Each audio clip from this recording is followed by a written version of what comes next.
Now Excel के अंदर top पर ये जो लाइन हमें नजर आ रही है इसको हम लोग फार्मूला बार कहते हैं. फार्मूला बार बेसिकली एक ऐसा एरिया के जहां पर एक्सेल पे लगाए हुए तमाम फार्मूले और आमतौर पर लिखे हुए तमाम टैक्स हमें नजर आते हैं. मिसाल के तौर पर मैं इस वक्त एक पहला टैक्स टाइप करता हूं.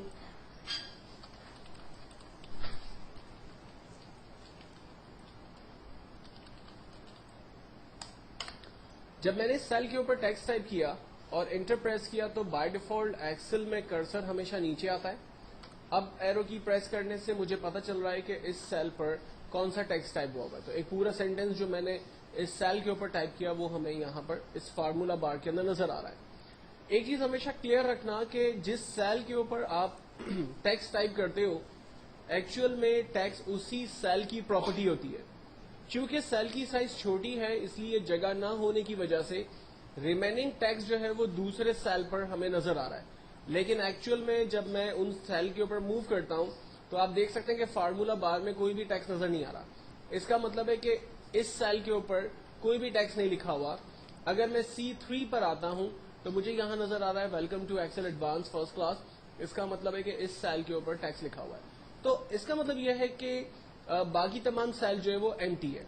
अब इसका अंदाजा हम एक तरीके से और यूं लगा सकते हैं कि जब किसी दूसरे सेल पर जाकर हम लोग कोई भी एक टैक्स, फॉर एग्जांपल मैं एक टैक्स टाइप करता हूं और इंटर करता हूं तो आप देखें जो पहले इस सेल पर लिखा हुआ टैक्स था वो हाइड हो गया.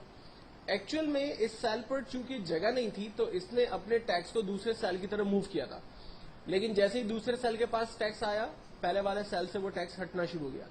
तो अब इसका तरीका क्या होगा? इसका तरीका ये होगा कि आप कॉलम की साइज को बड़ा कर दें ताकि टैक्स जो है वो इजीली शीट पर नजर आने लगे. तो कॉलम की साइज को बड़ा करने के लिए हम लोग C और D कॉलम के बीच में जब माउस रखेंगे और माउस की साइन जब इस तरह से प्लस में तब्दील हो जाएगी तब इस पोजीशन पे हम लोग क्लिक प्रेस करके रखेंगे और अपनी मर्जी से मैनुअली इस कॉलम की साइज को बड़ा करेंगे जितना आप इसकी साइज को बड़ा करना चाहते हैं. मैनुअली साइज को बड़ा करने में ऐसा हो सकता है कि कॉलम की साइज ज्यादा बड़ी हो जाए या कम हो जाए. तो ऐसी सिचुएशन से बचने के लिए आप कॉलम के ऊपर डबल क्लिक करते हैं. इससे फायदा यह होता है कि जितना कॉलम को स्पेस रिक्वायर्ड था ऑटोमेटिकली कॉलम की साइज उतनी बड़ी होगी. आप अपनी मर्जी से भी साइज छोटी बड़ी कर सकते हैं और डबल क्लिक करके भी कॉलम की साइज को फिट टू टैक्स कर सकते हैं. और सेम चीज आप रॉ के ऊपर कर सकते हैं. अगर आप रॉ की साइज को बड़ा करना चाहें तो मैं कॉलम नंबर 3 और 4 के बीच में माउस रखता हूं. जब माउस की साइन प्लस में तब्दील हो गई तब क्लिक करके उसकी साइज बड़ी कर देता हूं. और इसकी साइज को जब मुझे ऑटो फिट करना है तो मैं डबल क्लिक करके भी इसकी साइज को ऑटो फिट कर सकता हूं. तो इससे मुझे फायदा ये होगा कि मैनुअल और ऑटोमेटिकली जिस तरह से चाहे मैं काम कर सकता हूं. अब टेक्स्ट को अगर मुझे बोल्ड, इटैलिक, अंडरलाइन करना है तो इसके लिए कुछ सिंपल टूल्स मौजूद है. लाइक टेक्स्ट को बोल्ड कर सकते हैं, इटैलिक कर सकते हैं, अंडरलाइन कर सकते हैं. बोल्ड खत्म कर रहे हैं, इटैलिक खत्म कर रहे हैं, अंडरलाइन खत्म कर रहे हैं. साइज अपनी मर्जी से बड़ी कर रहे हैं. और साइज अगर स्टेप बाय स्टेप बड़ी करनी है तो यहाँ पर इंक्रीज का टूल दिया हुआ है, इंक्रीज फॉन्ट्स है. और इसी के बराबर में डिक्रीज फॉन्ट्स का टूल दिया हुआ है. हम साइज को छोटी कर सकते हैं स्टेप बाय स्टेप. टेक्स्ट को हाईलाइट कर सकते हैं. अपनी मर्जी के हाईलाइट्स कलर्स में से कोई भी कलर चूज करके अपने टेक्स्ट को उस तरह के हाईलाइट्स कर सकते हैं. टेक्स्ट का कलर अपने हिसाब से चेंज कर सकते हैं जो भी कलर देना चाहें. और अगर सेल की बॉर्डर या आउटलाइन बनाना चाहते हैं तो उसकी आउटलाइन भी हम लोग यहाँ पर क्रिएट कर सकते हैं. ये जितना भी काम मैंने किया बेसिकली ये तमाम फॉन्ट के टूल्स में से मैंने किया. ये फॉन्ट का एक ग्रुप है. इस तरह से डिफरेंट ग्रुप्स यहाँ पर मौजूद है. जैसे क्लिपबोर्ड का एक ग्रुप मौजूद है, जैसे अलाइनमेंट का एक ग्रुप है, जैसे नंबर का एक ग्रुप है. तो इन ग्रुप्स के अंदर उससे रिलेट टूल्स आपको यहाँ पर मिलेंगे. अगर मैं फॉन्ट के टूल्स में मजीद डिटेल्स चाहता हूँ तो गौर करेंगे कि फॉन्ट के टूल के कॉर्नर पे इस तरह से एक एरो बना हुआ है. अगर एरो मौजूद होगा तो इसका मतलब है कि यहाँ पर मजीद ऑप्शंस मौजूद है.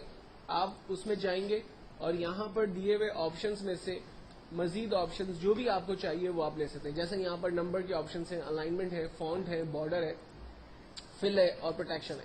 इन तमाम स्टेप्स को हम लोग आगे डिस्कस करेंगे. लेकिन चूंकि फिल वक्त मैंने टेक्स्ट की फॉर्मेटिंग से रिलेट सारे काम किए तो हम देख सकते हैं कि हमने फॉन्ट के टूल पे काम किया था. फाइनली मैं इसे ओके करता हूं. अगर अपने टेक्स्ट को मिटाना चाहते हैं तो दोबारा वही तमाम कमांड्स को अप्लाई करना पड़ेगा. लाइक मुझे इसके कलर्स को ऑटोमेटिक करना पड़ेगा, इसके फिल कलर को नो फिल करना पड़ेगा, बॉर्डर को मुझे खत्म करना पड़ेगा नो बॉर्डर करके, टेक्स्ट کو جو ہے وہ बोल्ड इटैलिक अंडरलाइन से ख़त्म करना होगा और इसकी साइज़ को दोबारा 10, आमतौर पे इसकी एक्सेल की जो स्टैंडर्ड फॉन्ट साइज़ होती है वो 10 to 12 के बिटवीन होती है, तो वो हम साइज़ यूज़ करके अपने टैक्स के ऊपर काम करेंगे। अब सबसे पहली चीज़, एक्सेल के अंदर कुछ बिल्ट इन चीज़ें हैं जिसको हम लोग देखते हैं। मिसाल के तौर पर एक्सेल में अगर आप अपना नाम लिखते हैं और उसकी कॉपी बनाना चाहते हैं तो उसका तरीका क्या होगा। लाइक मैंने अपना नाम लिखा, नाम लिखने के बाद अब दोबारा एंटर करके अपने माउस को उसी सेल पर एरो की के जरिए चला गया। अपने माउस के प्लस को इस डॉट के ऊपर रखेंगे तो माउस का प्लस एक माइनर से प्लस में तब्दील हो जाएगा। इस पोजीशन पर रहते हुए, माउस के प्लस को इस पोजीशन पर रखते हुए आप जस्ट ड्रैग करेंगे तो इसकी नंबर ऑफ कॉपीज देखेंगे जनरेट कर देगा। अच्छा, अनफॉर्चुनेटली मेरे पास जो है वो एक पहले से फार्मूला फिट हुआ है तो वो उसकी कॉपी बना रहा है, अदरवाइज जो है वो ये सिर्फ उसकी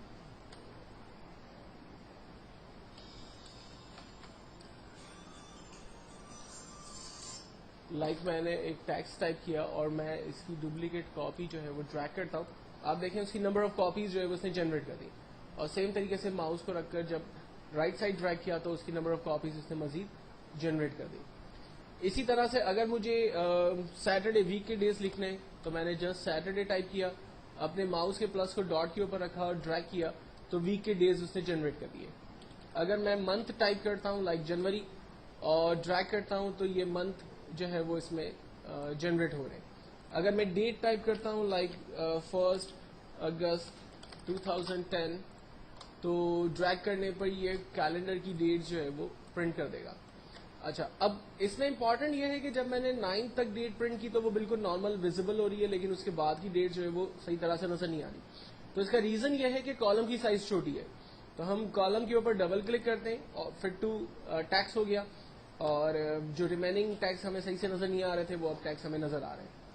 लास्ट सीरियल नंबर जनरेट करने के लिए हम लोग 1 प्रेस करते हैं, और 1 प्रेस करने के बाद अपने माउस को उसी पर रखेंगे, कीबोर्ड से कंट्रोल का बटन दबा के रखेंगे और अपने माउस के प्लस को इस डॉट के ऊपर रखकर ड्रैग करेंगे तो ये सीरियल नंबर देखें इसने जनरेट कर दिए।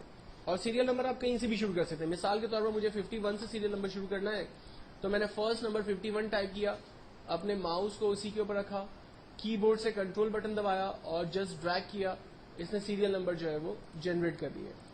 और अगर आपको रैंडम नंबर चाहिए, लाइक मैं चाह रहा हूं कि मुझे 3 का टेबल मिल जाए, तो फिर आपको 2 नंबर टाइप करने होंगे। लाइक पहला नंबर 3, सेकंड नंबर 6, दोनों नंबर टाइप किए।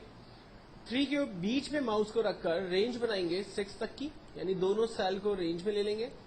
रेंज में लेने के बाद बगैर कीबोर्ड के कंट्रोल के आप अपने माउस के प्लस को इस डॉट पे रखेंगे और जर्नली उसको ड्रैग करेंगे, यानी नॉर्मल तरीके से उसको ड्रैग करेंगे।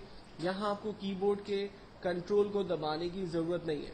कीबोर्ड का कंट्रोल सिर्फ उसी सूरत में दबाया जाता है कि जहां पर आपको सीरियल नंबर कंटिन्यूअस ऑर्डर में चाहिए होते हैं, लेकिन जहां आपको रैंडम नंबर चाहिए होंगे वहां पर आप 2 नंबर टाइप करके दोनों की रेंज बनाकर उसको ड्रैग करेंगे तो आप देखें वो टेबल या रैंडम नंबर्स जो है वो आपके लिए खुद ही जनरेट कर देगा। तो ये कुछ बेसिकली और सिंपल मेथड्स हैं जिसकी मदद लेते हुए आप टैक्स को जो है वो इजीली प्रिंट कर सकते हैं।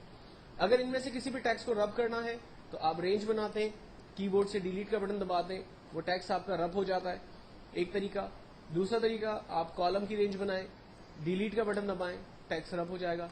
तीसरा तरीका, आप रॉज की रेंज बनाइए, टैक्स को रब करें। चौथा तरीका, ए से ऊपर 1 से पहले एक कॉलम ब्लैंक आपको नजर आ रहा है, खाली बॉक्स है, उस पर क्लिक करें। इस पर क्लिक करने से आपकी पूरी वर्कशीट जो है वो बेसिकली सेलेक्ट हो जाती है। आप कीबोर्ड से डिलीट का बटन प्रेस करें, पूरी वर्कशीट पे जितना भी डाटा था वो सारा आपका रब हो गया है।